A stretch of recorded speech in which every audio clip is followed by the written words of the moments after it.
शिव पूजा की सर्वोत्तम विधि का वर्णन।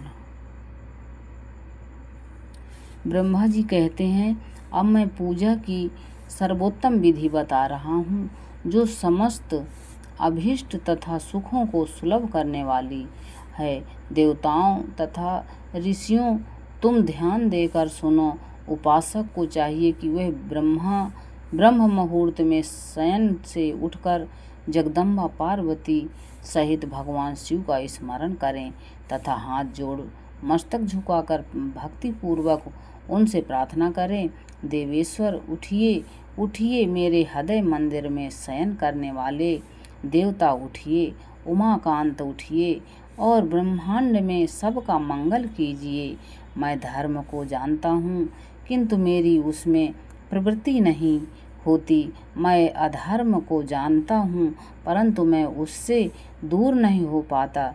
महादेव, आप मेरे हृदय में स्थित होकर मुझे जैसी प्रेरणा देते हैं, वैसा ही मैं करता हूँ।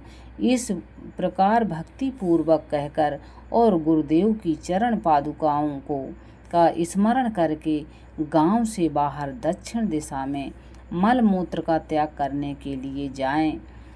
मल त्याग करने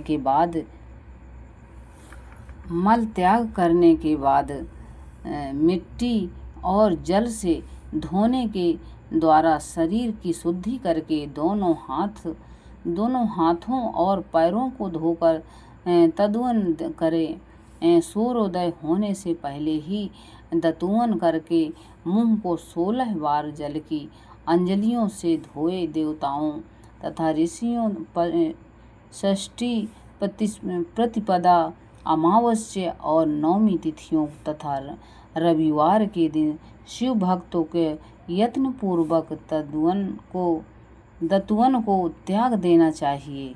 अवकाश के अनुसार नदी आदि में जाकर अथवा घर में ही भली भांति स्नान करें।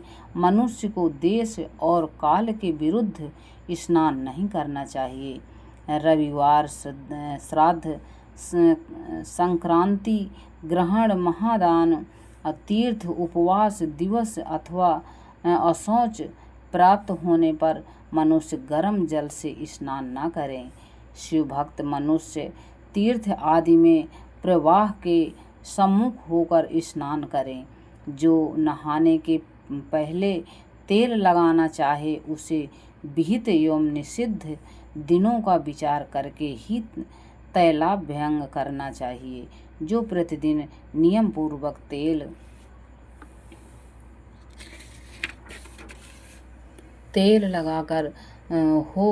लगाता हो, उसके लिए किसी दिन भी तैलाभ्यंग दूषित नहीं है। अथवा जो तेल इत्र आदि से वासित हो, उसका लगाना किसी दिन भी दूषित नहीं है।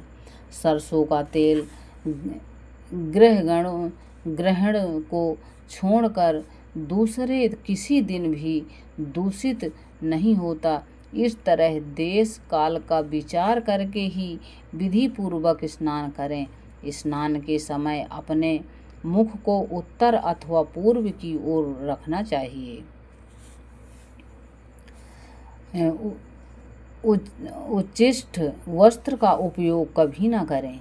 शुद्ध वस्त्र से इष्ट देव के स्मरण पूर्वक स्नान करें। जिस वस्त्र को दूसरे ने धारण किया हो अथवा जो दूसरों के पहनने की वस्तु हो तथा जिससे स्वयं रात में धारण किया गया हो, वह वस्त्र उच्छिष्ट कहलाता है। उससे तभी स्नान किया जा सकता है जब उसे धो लिया गया हो। स्नान के पश्चात देवताओं, ऋषियों तथा पितरों को तृप्ति देने वाला स्नान तर्पण करना चाहिए। उसके बाद धुला हुआ वस्त्र पहने और आचमन करें। द्विजोत्तमों तदंतर गोबर आदि से लीप पोत कर स्वच्छ किए हुए शुद्ध स्थान में जाकर वहाँ सुंदर आसन की व्यवस्था करें।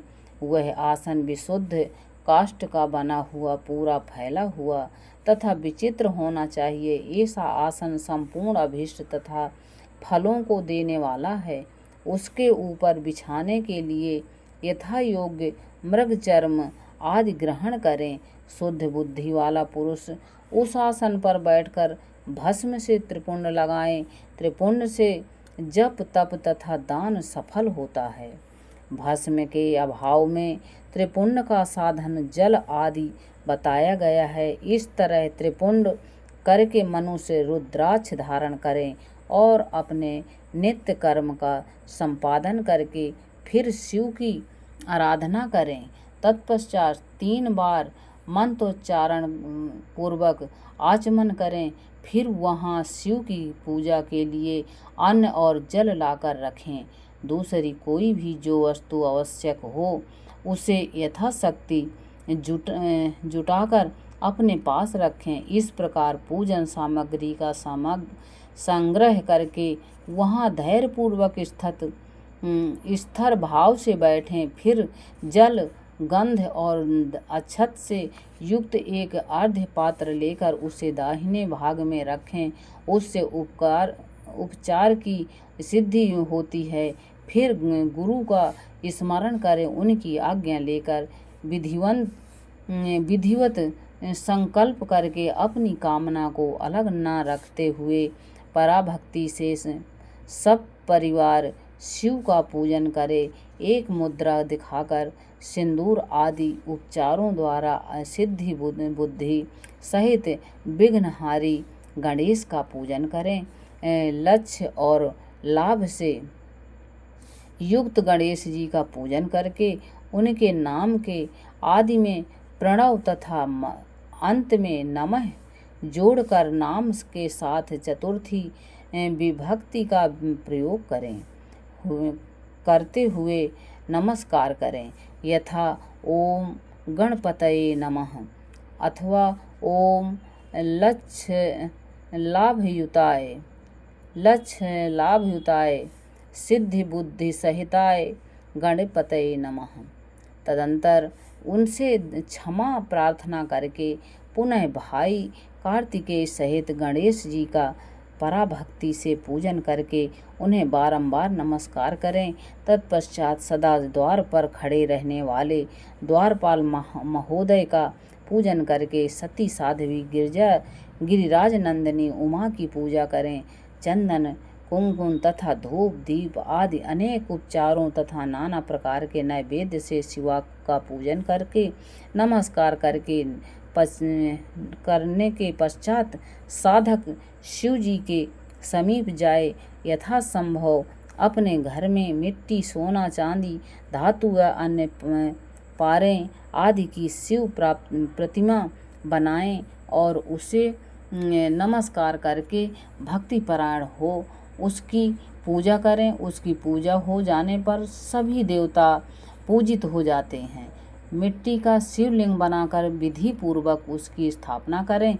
अपने घर में नियमों का सर्वथा पालन करना चाहिए।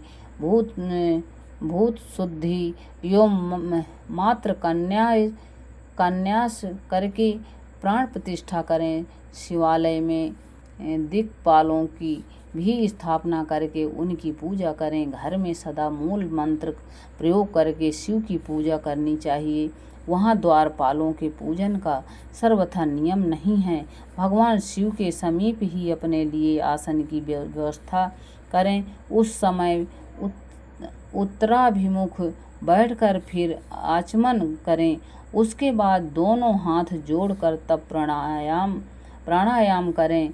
प्राणायाम काल में मनुष्य को मूल मंत्र की 10 आवृत्तियाँ करनी चाहिए। हाथों से 5 मुद्राएं दिखाए हुए पूजा का आवश्यक अंग है। इन मुद्राओं का प्रदर्शन करके ही मनुष्य पूजा विधि का अनुसरण करे। तदंतर वहाँ दीप निवेदन करके गुरु को नमस्कार करें और पद्मासन या भद्रासन बांध कर बैठें अथवा उत्तानासन या पर्यंकासन का आश्रय लेकर मुख सुखपूर्वक बैठें और पुनः पूजन का प्रयोग करें। फिर अर्ध्य पात्र से उत्तम शिवलिंग का प्रक्षालन करें। मन को भगवान शिव से अत्यंत अन्यत्र न ले जाकर पूजा सामग्री को अपने पास रखकर निम्नलिखित मंत्र समूह से महादेव जी का आवाहन करें। शेष आप बने रहना, कल आपको यहाँ से फिर सुनाएंगे। जय श्री कृष्णा, राधे राधे, जय श्री महाकाल शिव पुराण।